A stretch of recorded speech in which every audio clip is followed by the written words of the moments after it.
వైలేశ్వరం, Prathipadu circle police సిబ్బంది మరియు కేంద్ర సాయుధ బలగాలైనటువంటి మన సిఎస్ఎఫ్ ఫోర్స్ కలిపి చేస్తున్నటువంటి ఈ కవాతు యొక్క ముఖ్య ఉద్దేశం ఏమనగా అతి త్వరలో ఎలక్షన్ నోటిఫికేషన్ రాబోతుంది, ఎన్నికల కోడ్ రాబోతుంది.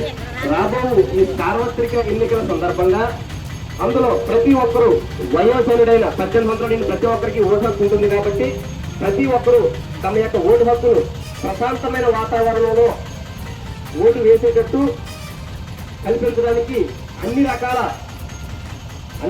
ప్రయత్నాలు జరిగినవి, అన్ని రకాల డిపార్ట్మెంట్లు సిద్ధంగా ఉన్నాయని చెప్పేసి మీకు ఈ కవాతు ద్వారా చాటి చెప్పడమే దీని యొక్క ముఖ్య ఉద్దేశం.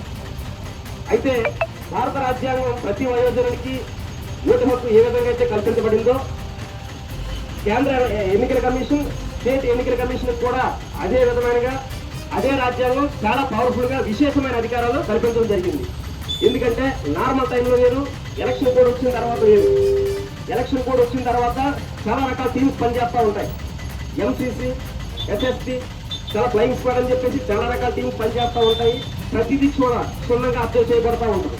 నార్మల్ టైంలో ఏదైనా ఒక కేసు నమోదైతే దానికి మీరు చాలా రకాల మార్గాలు ఉంటాయి. మీరు రాజీ పడుకోవచ్చు, ఆశ్చర్యపోవచ్చు, చాలా రకాలుగా ఉంటాయి.